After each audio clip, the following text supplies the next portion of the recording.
আসসালামু আলাইকুম, কেমন আছেন আপনারা? আমি আলহামদুলিল্লাহ ভালো আছি। তো একটা নিয়মিত ব্লগে আসলাম। ব্লগ শেয়ার করা হয় না আপনাদের সাথে, অনেকদিন হয়ে গেছে আসলে। হয়েছে কি, ঘরের মধ্যে একা একা থাকি তো ওইভাবে হচ্ছে মন মানসিকতা না, মানে কেমন জানি থাকে, মানে কেমন জানি মনে হয় কোনো কাজ করতে ভালো লাগে না। তারপর কারোর সাথে তেমন কথা বলতে ভালো লাগে না, কেমন একদম একা একা নিঃসঙ্গ নিঃসঙ্গ একটা ফিলিংস, বুঝছেন? তো এই জন্য হচ্ছে ব্লগ শেয়ার করা হয় না আসলে। তো অনেকদিন হয়ে যাওয়ার পরে আজকে মনে হইলো যে আসলে আপনাদের সাথে একটু কথাবার্তা বলি, একটা ব্লগ শেয়ার করি। মানে ব্লগ শেয়ার করা মানে তো আপনাদের সাথে কমিউনিকেশনটা বাড়া। তো এই কমিউনিকেশন বাড়ানোর জন্য হচ্ছে আসলাম। আর আপনারা হচ্ছে কয়েকদিন যাবৎ আমাকে পার্সোনালি SMS-ও করতেছেন যে শারমিন আপু, তুমি রেগুলার ব্লগ কেন দিচ্ছ না, এটা কেন করতেছো না, ওটা কেন করতেছো না। আসলে কিছু কিছু সময় আছে, অনেক কিছু চাইলেও না করা যায় না, বুঝলেন? আবার কিছু কিছু সময় আছে করতে না চাইলেও হয়ে যায়। এটা অনেক কিছুই সময়ের উপরে ডিপেন্ড করে। তো আজকে হলো সন্ধ্যার সময় একটু নাস্তা বানাবো। নাস্তা বলতে কি, আমার ভাইয়ার বাসা থেকে হচ্ছে একটা পাউরুটির প্যাকেট আনছিলাম, যে ভাইজা খাবো ডিম দিয়ে। ভাইজা খায় না, ওইটা ওইটা হচ্ছে খাবো। সেটা আজকে অনেক কতদিন হয়েছে, 3 দিন প্লাস হয়ে গেছে। হ্যাঁ, এই জন্য হচ্ছে গিয়া ভাবলাম যে খাইয়া ফেলি, তা না হলে রুটির উপরে সাত করে পড়ে যাবে। এটা কিন্তু হয়। এই জন্য হচ্ছে এই ডিমটা ফাইটা নিতেছি। আর ভাবলাম আপনাদের সাথে এই সুযোগে একটু কথাও বলি। আর আগামীকালকে ইনশাল্লাহ গ্রামে যাওয়ার ইচ্ছে আছে। বাকিটা কিসমত, কারণ সব কিছুর উপরে আল্লাহর উপরে ভরসা রাখতে হবে। সর্বপ্রথমে আল্লাপাক যদি ভাগ্যে রাখে আগামীকালকে গ্রামে যাওয়া, তাহলে অবশ্যই ইনশাল্লাহ আগামীকালকে গ্রামে যাব। আপনাদের সাথে যতটুকু সম্ভব হয় ততটুকুই শেয়ার করব। বাকিটা তো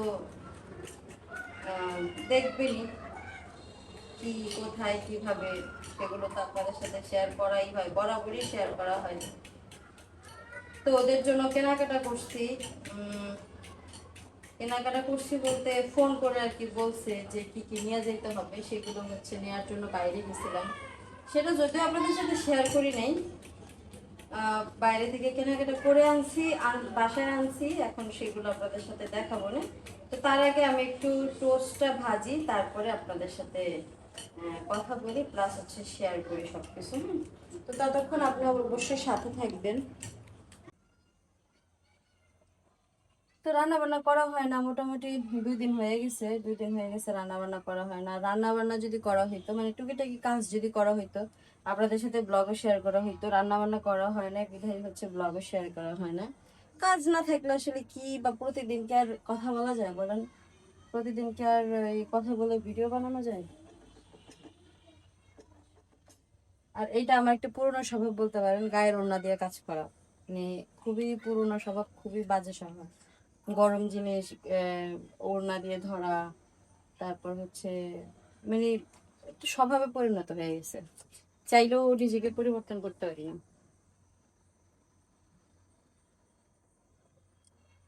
তবে সবকিছুর মধ্যে একটা গুড নিউজ হলো, আজকে কিন্তু বাসায় গ্যাস আছে। হ্যাঁ, অন্যান্য দিন গ্যাস থাকে না, অন্যান্য দিন সব মানে সমস্যা থাকে, অন্যান্য দিন এই সব এই কাজই চুলায় করতে হয়। তা আজকে মাসাল্লাহ চুলায় করতে পারতেছি, কারণ এই চুলা আজকে গ্যাস আছে। তো এই হচ্ছে আমার রুটি গুলা।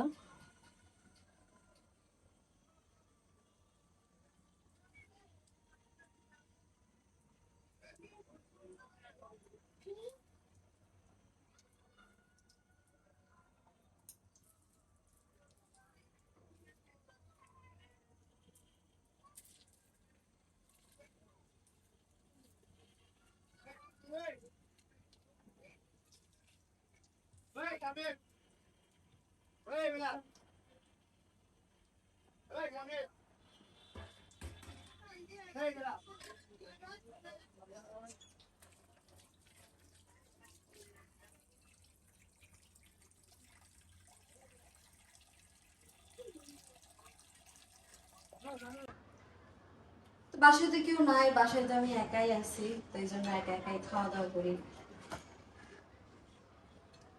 গরম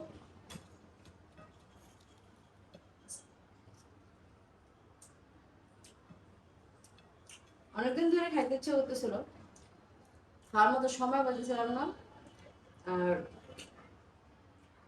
মন মানসিকতা ছিল না এটা যে কইরা খাবো, কইরা আমি আর কি এক কথায়।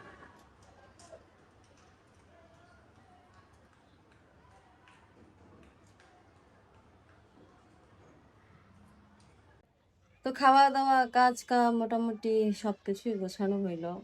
এখন আপনাদের সাথে একটু বসে বসে কথা বলি। ভাবছিলাম কি কি আনছি সেগুলো একটু শেয়ার করবো, তো ভাবলাম ওগুলা এখন আর শেয়ার না করি, ইচ্ছে করতেছে না ওগুলো আবার বের করবো, আবার ব্যাগের মধ্যে ভরবো, মানে অ্যালার্জি কাজ করতেছে না মধ্যে, মানে ভিতরে। এটা কি আসলে আমার শারীরিক কোনো সমস্যা না, এটা আমার কোনো মানসিক সমস্যা, এটা আমি আসলে নিজেই বুঝি না। যে কোনো মানে সব কাজেই কেমন জানি অনীহা কাজ করে। মানে একটা কাজ করতে গেলে ওটার মধ্যে একটা মনে হয় যে একটু পরে করি, মনে হয় যে পরে করলে কি এমন ক্ষতি হয়ে যাবে, কিন্তু পরে দেখা যায় কি সে কাজটা হয়ই না। মানে যখনকারটা তখন না করলে না পরে কেন জানি হয়ই না। তারপর আমি জানি কিন্তু পরে হয় না, তারপরও না কেন জানি অনীহাটা কাজ করে, এটা আমার মধ্যে, এটা কি আমার আহ কি সমস্যা আল্লাহ পাক জানে। তার মধ্যে একটা খারাপ লাগা আপনাদের সাথে শেয়ার করি। এই যে গত 2-3 দিন যাবত আমি আপনাদের সাথে যে ব্লগ শেয়ার করতেছি না, আম, এই যে গতকালকে প্রচুর পরিমাণ বৃষ্টি হয়েছে। তো এই বৃষ্টির মধ্যে আমার না মনে চাইতেছে ঘরে থাকতে, না মনে চাইতেছে এই মানে বাইরে দূরে কোথাও যাইতে, মানে কিছুই ইচ্ছে করতেছে না। তবে এটা ইচ্ছে করতেছে কোনো একটা খোলা পরিবেশে যাইয়া কিছুক্ষণ বসি, আমার গায়ে একটু বাতাস লাগুক, আমি একটু খোলা হাওয়ায় বসি, বা একটু আড্ডা টাড্ডা দিই কারোর সাথে, এরকম একটা ফিল হইতেছিল। তো একটা সময় পরে না আমার মনে হলো যে আমি একজনকে কল দিই, তো তখন আমি একজনকে কল দিলাম। কে সেটা, তাকে সেটা আমি না বলি, জাস্ট ঘটনাটা আপনাদের সাথে শেয়ার করি যে কি হইলো। তো তাকে আমি ফোন দিলাম, ফোন দিলাম, দেওয়ার পর তাকে পাই নাই। তো না পাওয়ার পরে আমি বললাম যে ঠিক আছে, যদি সে আসে বাসায়, বা ফোন যখন তার হাতে যায় সে যেন আমাকে একটা কল ব্যাক করে। তো কল ব্যাক করছে, করার পরে আমি হলো তাকে বলতেছিলাম যে আসলে আহ ভালো লাগতেছে না, বোরিং লাগতেছে, উম, একটু বাইরে বের হয়ে চাটা খাই, একটু আড্ডা দিই, বা একটু মোর দেন কথা হচ্ছে বাসা থেকে একটু বাইরে বের হই। তো তখন হচ্ছে সে আমাকে অনেক রকম অজুহাত দিল। এক, শরীর অসুস্থ; দুই, তার পার্সোনাল কাজ আছে, ফ্যামিলিগত কাজ আছে, এরকম অজুহাত দিছে। তো অজুহাত দেওয়ার পরে হচ্ছে আহ, আমি বললাম আচ্ছা ঠিক আছে, তাহলে কাজ করি, ফাইন, সমস্যা নেই। তারপর আমি আমার মতো করে, যা হয় আর কি একা থাকলে, ডিপ্রেশন, তারপর হচ্ছে মন খারাপ, তারপর বৃষ্টির দিনে মানে একাকিত্ব, মা কিছুদিন হয়েছে আসে না বিকজ অফ মা অসুস্থ, সবকিছু মিলাইয়া মানে মন মেজাজ খারাপ হয়ে গেছে। আর ওই বাসায় যে যাব, মার বাসায় যে যাব, সেখানেও যাইতে ইচ্ছে করতেছে না, কারণ ওইখানে কেন যেন আমার কাছে আরো বন্ধ মনে হয়। মানে আমার বাসা তো বন্ধ আছেই, ওইখানে গেলে আমার আরো বদ্ধ বদ্ধ মনে হয়, এই জন্য ওই বাসাতেও যাই নাই, বা যাইতে ইচ্ছে করে নাই, বিষয়টা এরকম। পরে যাই নাই। তো রাতের বেলা যখন হঠাৎ করে শুনলাম মা অসুস্থ, ভাইয়া ফোন দিয়ে বলছে যে যাইতে হবে, তার উপর হচ্ছে কি একটা খাবার রান্না করছে, পচা ভাত দিয়ে খাট্টা রান্না করছে। এটা আবার আমার খুবই পছন্দ, আর বৃষ্টির মধ্যে এটা আরো বেশি ভালো লাগে। তো সেই লোভে হচ্ছে মার বাসায় গেছি। যাওয়ার পথে যে মানুষটাকে আমি ফোন দিছিলাম যে আসেন আড্ডা দিয়ে কথা বলি, দেখি হঠাৎ তারা। এখন আমার কথা হচ্ছে যে যেখানে আমি তাকে ফোন দিয়ে বললাম যে আসেন একটু আড্ডা দিই বা কথা বলি, বা এখানে বসি চা খাই, এই সেম জায়গাটাতে তো আপনি এখনো আছেন। তাহলে আপনি যেহেতু আসছেনই, আপনি তো আসার আগে আমাকে একটা ফোন দিতে পারতেন যে শারমিন আমি এখানে আসছি, তুমি তো আসার কথা বলছিলা, তখন তো কাজ ছিল, আসতে পারে নাই, এখন আমি ফ্রি হয়েছি, বা আমার মন চাইতেছে বাইরে যেতে, তো তুমি যাবা কিনা। তো পরে দেখলাম যে সেখানে দাঁড়াই আছে, তারপর আমি আর মানে আমার এটা আমার জায়গা থেকে আমার মনে হয়েছে যে আসলে সে যেহেতু বলতে পারে নাই, মানে তার কাছে আমার ইম্পর্টেন্সটা কোথায় তাহলে? তো যার কাছে আমার ইম্পর্টেন্স নাই তাকে আমার কোনো ইম্পর্টেন্স দিতে হবে? আমি আমার লাইফে প্রচুর মানুষকে গুরুত্ব দিছি, প্রচুর মানুষকে ভালোবাসছি, একদম অপ্রয়োজনীয় ভালোবাসছি, মানে তারা আমার ভালোবাসার কোনো দরকার নেই, তারপরেও তারা আমি ভালোবাসছি। ঠিক আছে? আর এমনও না যে ভালোবাসার বিনিময়ে তারা অনেক কিছু দিয়ে দিছে, অনেক কিছু করে ফেলছে, আহ অনেক কিছু করবে এরকম কোনো আশাও আমার আছে, সেরকম না। তারপরেও ভালো লাগে, ভালোবাসি, বা ভালোবেসে আসছি এতদিন ধরে। সবকিছু মিলায়া আমার খারাপ লাগা তৈরি হয়েছে, যার জন্য আমি তার সাথে ওই মুহূর্তটাতে কথা বলিনি।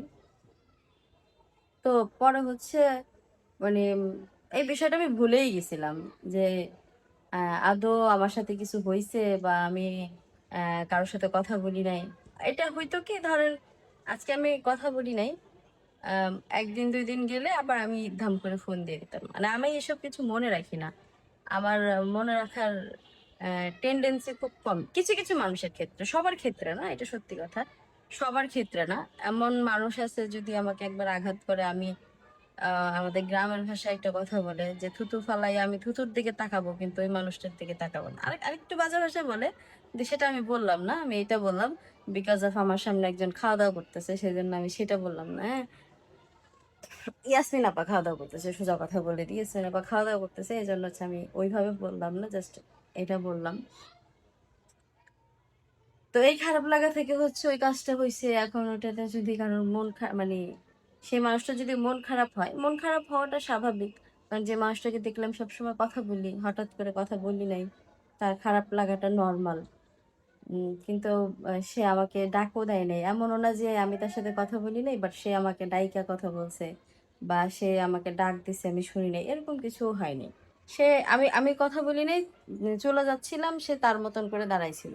সেও চাইলে পারতো যে যেহেতু আমি তাকে ফোন দিছিলাম কথা বলার জন্য বা আড্ডা দেওয়ার জন্য, যে কোনো কারণে হোক আমি তাকে ফোন দিছিলাম, ওই সেম জায়গাটাতে আসার জন্যই ফোন দিছিলাম।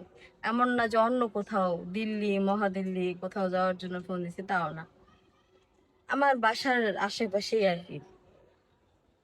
তো সেও বলে নাই, আমিও বলি নাই।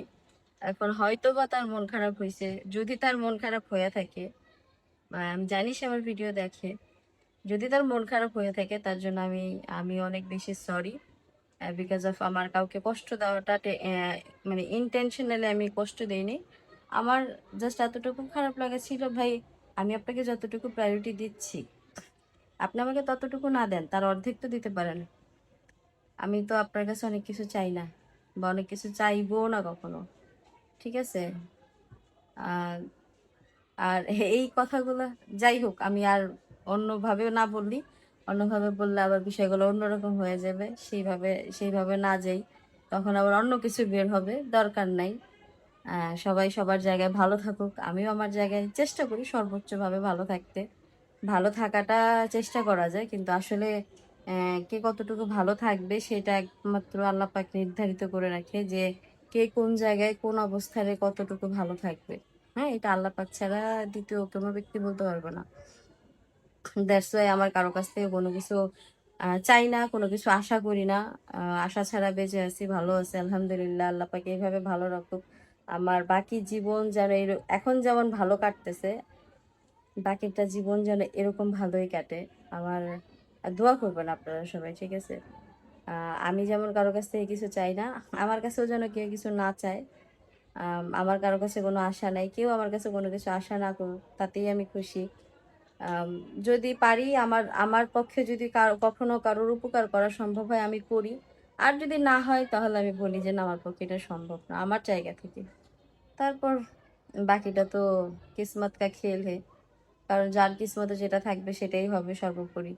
আর আমি তো আপনাদের প্রথমেই বলছি, যেখানে নিজের মানুষদের জন্য এত কিছু করার পরে আহ এত এত কিছু শুনতে হয়েছে আমার, সেখানে তো অন্যান্য মানুষ কিছুই না।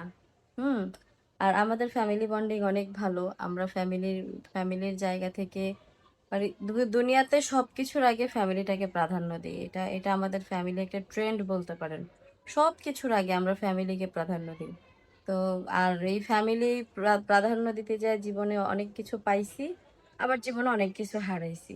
তো যেটা হারাইছি সেটা নিয়ে কোনো আক্ষেপ নাই, যেটা পাইছি সেটার জন্য আলহামদুলিল্লাহ। যা হারাই গেছে জীবন থেকে হারাই গেছে, তাদেরকে নিয়ে বা সেই বিষয়গুলো নিয়ে আমার কোনো মাথা ব্যথাই নেই। আগেও ছিল না, এখনো নাই, আর ভবিষ্যতেও কখনো আসবে না। আমি শুধু এতটুকু চাই, আমি এখন যেভাবে আল্লাহ পাক আমার যেভাবে যে অবস্থানে রাখছে, আমাকে আল্লাহ এই অবস্থানে রাখুক। এর চেয়ে উপরেও আমি যাইতে চাই না, এর থেকে নিচেও আমি যাইতে চাই না। আমি ভালো আছি, ভালো থাকতে চাই, দ্যাটস ইট। সবাই সবার জায়গায় ভালো থাকুক। তো আজকের ভিডিওটা এই পর্যন্তই, সবাই ভালো থাকবেন, আল্লাহ হাফিজ। এই যে মার বাসায় আসছি, আসার পরে দেখেন মায়ের পরিস্থিতি, মার শ্বাসকষ্টের প্রবলেম, অনেক ধরনের অনেক সমস্যা। মার যত দিন যেতেছে তত সমস্যা বাড়তেছে। আর আমরা যেভাবে বলি সেভাবে আসলে মা চলে না, যার জন্য মার এই সমস্যাগুলো বেশি। আর আসলে মা চাইলেও চলতে পারে না, পরিস্থিতিটাই এরকম, সময়টাই এরকম ভাবে যাইতেছে। আর যেহেতু বড় ভাইয়ের পুরো সংসারের দায়িত্বটা আমার মার কাঁধে, সেই জন্য আমার মা চাইলেও না এই জিনিসগুলো থেকে বের হইতে পারে না। আমরা যেভাবে বলি সেভাবে মা চলতে পারে না, অনেক সমস্যা আর কি। প্রত্যেকটা পরিবারেরই অনেক নিজস্ব নিজস্ব প্রবলেম থাকে, যেগুলা চাইলেও আর কি আমরা আপনাদের কাছে শেয়ারও করতে পারি না, আর চাইলেও সমস্যাগুলো সমাধানও করতে পারি না। তো সবাই সাথে থাকেন, ভিডিওটা দেখেন, আর আমার মার জন্য দোয়া করেন।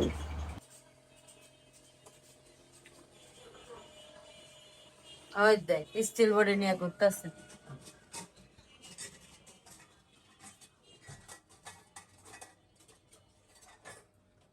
কালারটা তো সেই হয়েছে। ইয়াতে তোর গোলায় দিছেন না?